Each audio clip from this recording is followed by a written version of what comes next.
Good evening and welcome to episode 22 of this mentorship. This episode will be more of a mindset episode. There will be less technical being discussed currently in this episode. It will be more focused on the idea of being right versus the idea of being profitable. So, as traders, as humans generally, we obsessed with the idea of always being right, always wanting to be right in our directional bias or where we likely want price to go to next. So we are more obsessed with being right, more obsessed with perfection of being right. And we see that as progress. We see that as something to strive towards to. But in reality, it is not, especially in these industries, in these candlesticks. The chart patterns, they are a reflection of the real world. So in that same way, when you are trading, every time you're participating in the marketplace, either as a speculator or a spectator, you must first understand your main reason on your main goal for that trading session, your main goal for being in that body of price action. So having a well outlined goal will help you in your decision making skills to further propel you into the dimension of being a profitable trader. So you see, you think you want to be right, but that is not what you want. You want to make money. You are in this industry to make money, to get as much cash flow as possible, to then up your time, to allocate your time to other aspects of your life, whether a business you're trying to start up, or your family, or whichever it is. Every trader, every individual has different goals in mind. So when trading, you should always seek a low hanging fruit objective first. Even though your drawn liquidity, your actual target is handles away from your entry point, your low hanging fruit objective should be as easy to attain as the name implies. Low hanging fruit, it should be something that is attainable and doesn't need you to expect home runs when trading. So having this idea in your mind while anytime you're engaging price action, it will keep you from giving back profits to the market, and it will help you streamline your expectation in the marketplace, so you do not expect to be right all the time, and you can still be wrong in the directional move and still make money in the body of price action. So being right does not equal being profitable in the marketplace, especially when you are right more often when you are calling out price compared to when you are trading an actual account. So the month of August is a seasonally, the month of August is a very, let me call it a very chaotic month. So price action in that month from previous years, August is typically a time when you have price action messing around, giving a lower probability setup. Even though you can see in hindsight, you can see the market delivering a lot of handles or a lot of pips in a specific direction, but in real time trading, it's not like this. It's mostly a August is mostly filled with high resistance liquidity runs and undecisive price actions. But this doesn't mean you cannot trade the month of August. These characteristics of August is one of the reasons why we have not been actively trading for the past 2 weeks. So for the past 2 weeks, I've not traded until today. Sorry, until yesterday, being the 13th, being the 12th of August. So for the past 2 weeks, we've been nimble in our dealing with price action. We've been a spectator, more of a speculator. So because of the seasonal tendencies in August, this is one of the reasons why our expectations are like this. So we'll review today's morning session and also yesterday's Monday's morning session to drive home this point of you being the idea of you being profitable versus the idea of you being right. So because you being right will hinder it will cause a form of hindrance to your growth. It can stunt your growth because you fall into this loop of expecting of always expecting to be right instead of you coming here to make your bread and leave the market. Having a low hanging fruit expectation of price delivery, it will keep you from having this high expectation of wanting to be right always in the marketplace. You can, like I said earlier, you can be wrong in the general direction, but also be profitable in the current move that the algorithm is currently delivering. So for this body of price action, this is what we're trying to review currently. So from the higher time frame, which is the daily,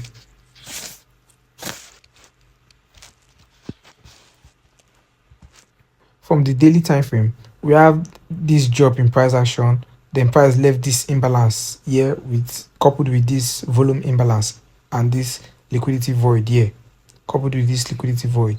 So price traced back up inside of it and dropped lower, creating this imbalance here. So this right here now is seen as a first stage distribution, and here we are anticipating a second stage distribution.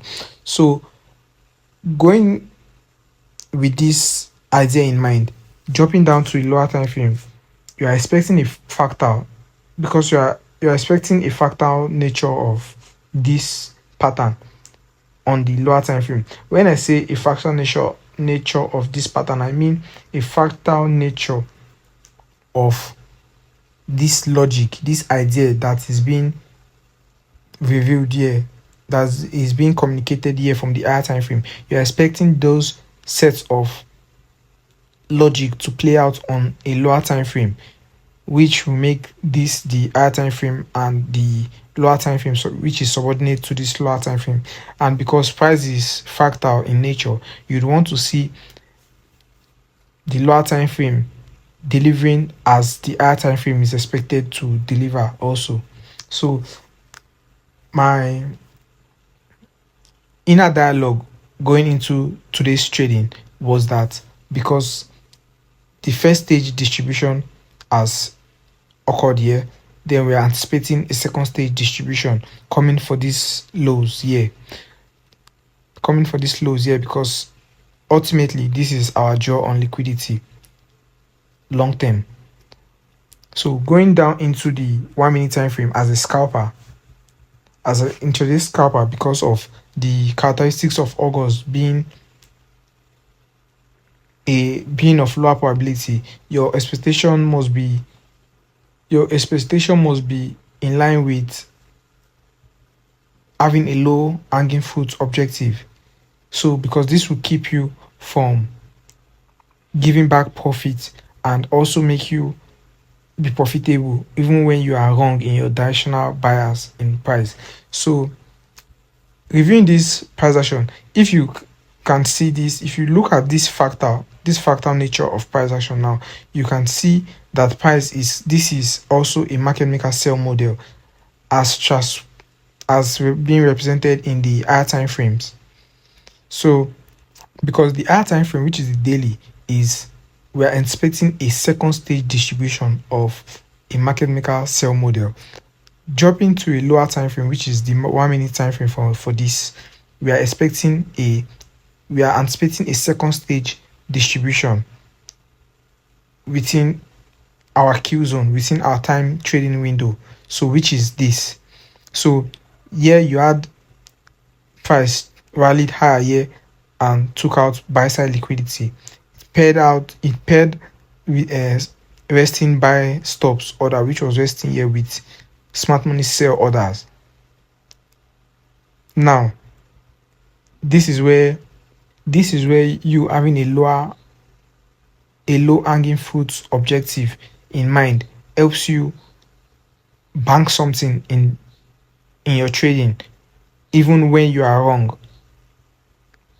So when you have a range like this in price action from this low to this high, you look for the equilibrium of that range of price action. That equilibrium is your first partial. The equilibrium is your first partial, and every PDRA below that equilibrium is your discount PDRA. So if you are looking for sales above this range from this high to this low, if you are looking from sales from a premium PDRAs, you are looking to take out your sell positions from a discount PDRA. So what was back to today's trading, back to the review. We noted that the low from the high to the low,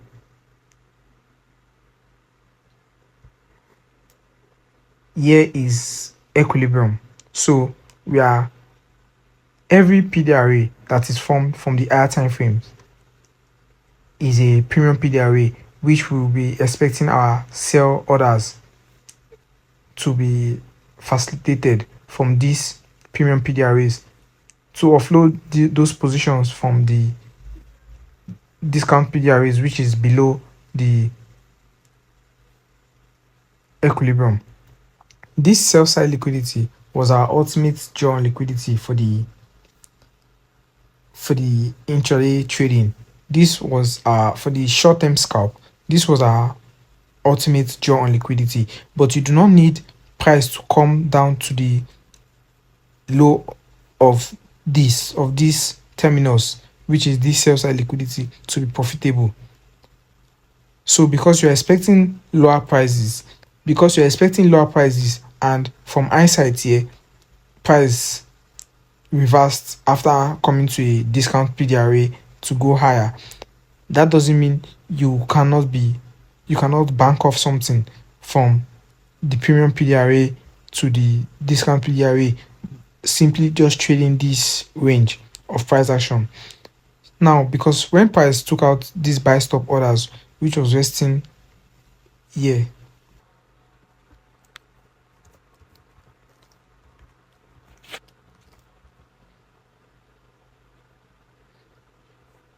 so above here we already had price sweep buy side liquidity, which is these buy stops, and then price dropped lower, which makes this a break of market structure from a bullish market structure to a bearish market structure.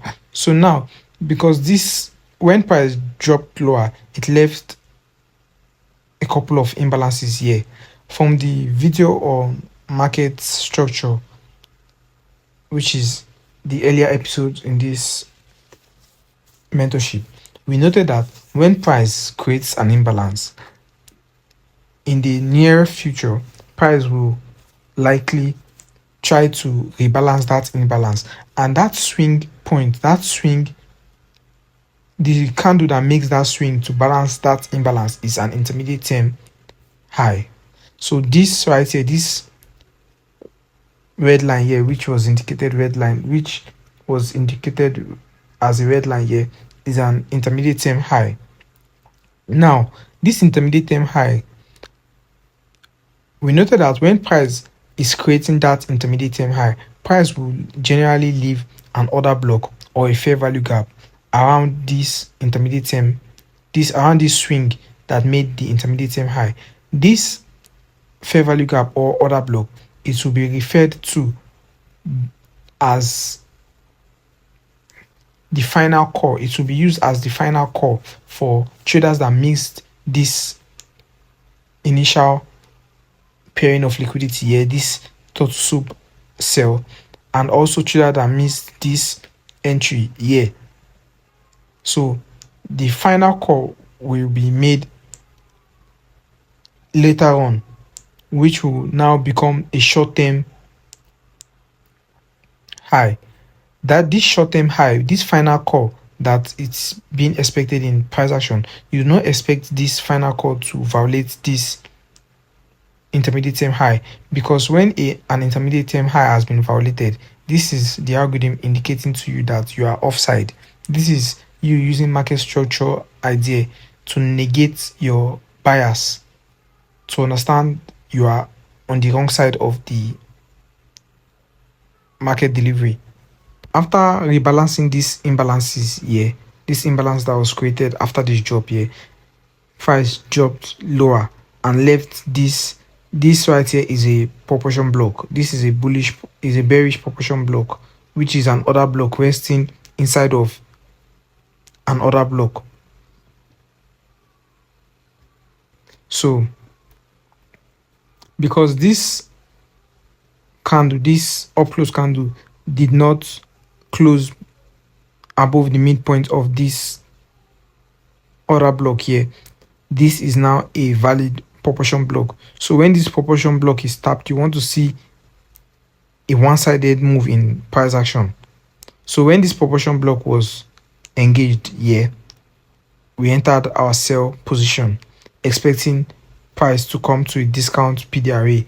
The discount PDRA, which is this relative equal lows, this bullish order block, this set of down close candles, this is a bullish order block, and this is a discount PDRA from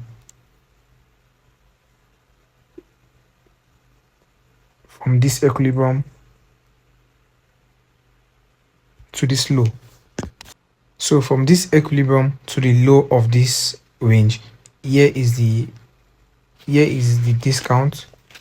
You have discount resting here. This is how you also should label your chart, with your own specific and independent way of how you like your chart being, how you like your lipsticks on your chart.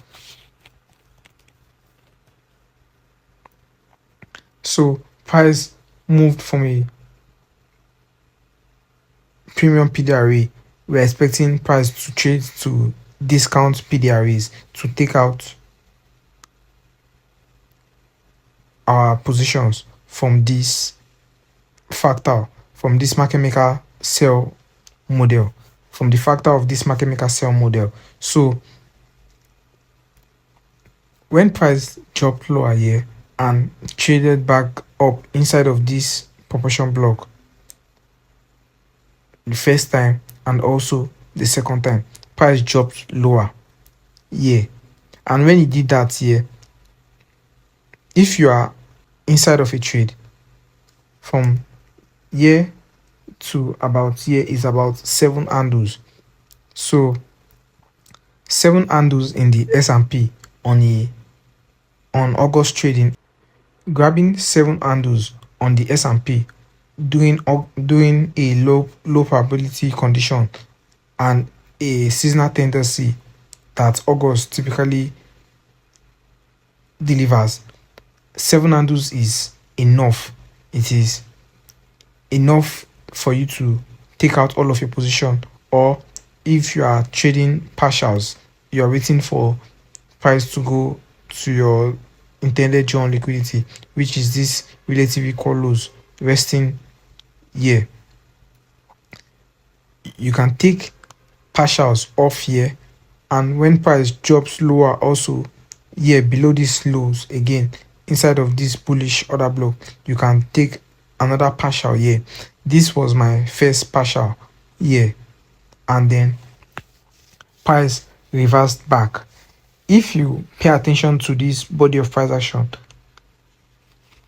intraday we are wrong on the due on liquidity. We are wrong on the directional bias on the for this asset class, but we could bank something entering from this proportion block, this bearish proportion block, to this low here, which is about from that bearish proportion block to this low here is about 10 handles. Taking out 10 handles from the S&P is a substantial amount. You can make a living off of anything above 5 handles. You can make a living trading just 10 handles only. Having a low hanging fruit expectation in price action, it will help you bank something off the marketplace while you go into your model, because you cannot just be perfect the first time you are discovering your models. You do not expect perfection immediately you discover your model and you start trading your model. So you should create forms of you should create allowances for yourself to help you grow into your model. As you grow and understand your model, this set of rules, like taking a partials and you having a mindset of you not expecting perfection all of the time, it will help you to grow positively in your model. And your model should have, for a high probability setup, for a high probability model, you should have multiple points of liquidity or PDRAs where you are expecting to take partials off. This will make your models higher probabilities because they are kind of bulletproof for situations like this. Even when you are offside from the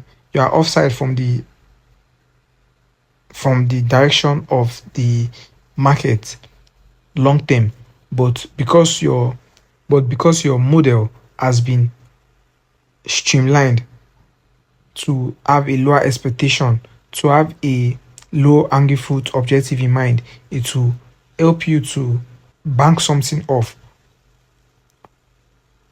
while you go into that model, while you go into that personal model that you now call your own model. Does that make sense? So you want to always remind yourself that you are in this industry to make money. You are here for the cash flow of trading, the cash flow in which these candlesticks delivers. Nothing is promised to you from these candlesticks. The candlesticks do not owe you any money.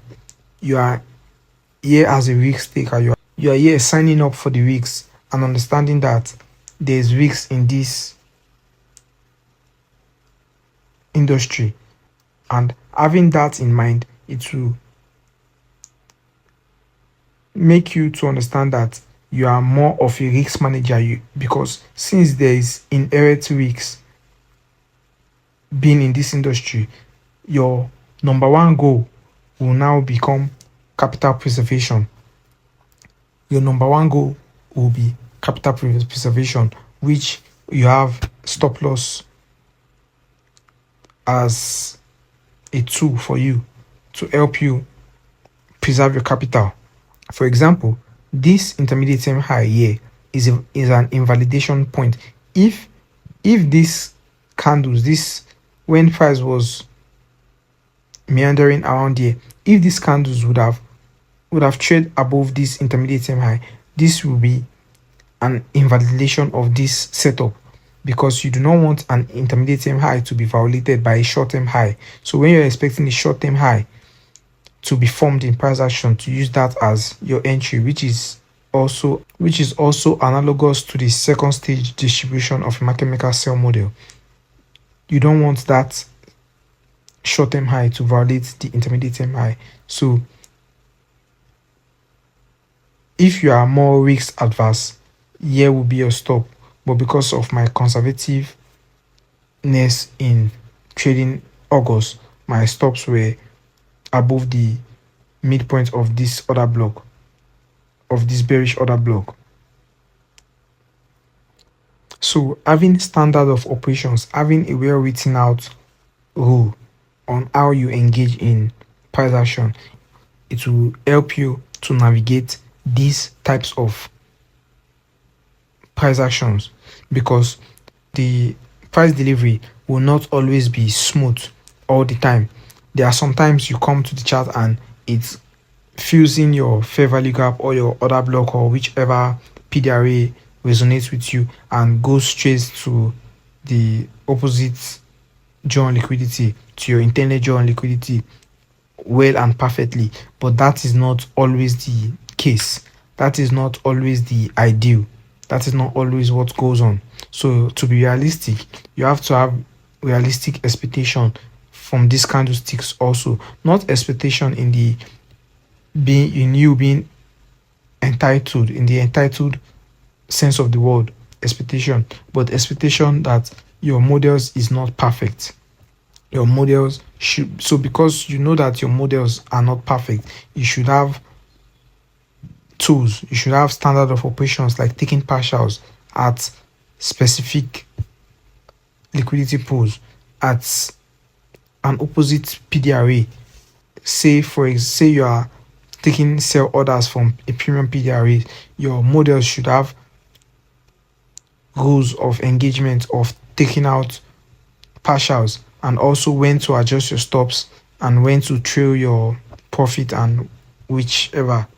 So these rules, these well written out, laid out rules, it will help you in engaging in multiple environment in price action and you being grounded in your model, because at the early stage of you discovering yourself and also discovering your model, you this is where the real test of you being a trader comes into fruition, because there will be a lot of times your model will deliver a 1:1 risk to reward or a 1:2 risk to reward when you are expecting the model to deliver a probably a 1:5 risk to reward. That is you having that is you expecting too much from your model, especially at the early stage of your development. There is no way that you expect a toddler to be running a marathon. A toddler should be first learning how to crawl, then learning how to stand. Then, as time goes by, that toddler learns how to walk. You do not expect a toddler to start running a marathon in any sense of the word. It doesn't make sense. So does your model also. So you do not want your model to be running, especially within your first 2 years of trading, of within your first 2 years of discovering profitability, or discovering that your model is in fact a working model. So you'd want to create this set of rules to guide you in not expecting perfection from your model at your early stage of development. As you grow into your model, you will understand the environment in which your model optimally does is more optimally expressed by the algorithm. So because there are some models that delivers well in certain trading environment, so does your model. So your model, as you go into your model, as you go into understanding yourself and also your model, you will then understand which market profile does your model does excel the most. So that is it. I hope you got the main points of this video. I'll talk to you in the next video, and good luck.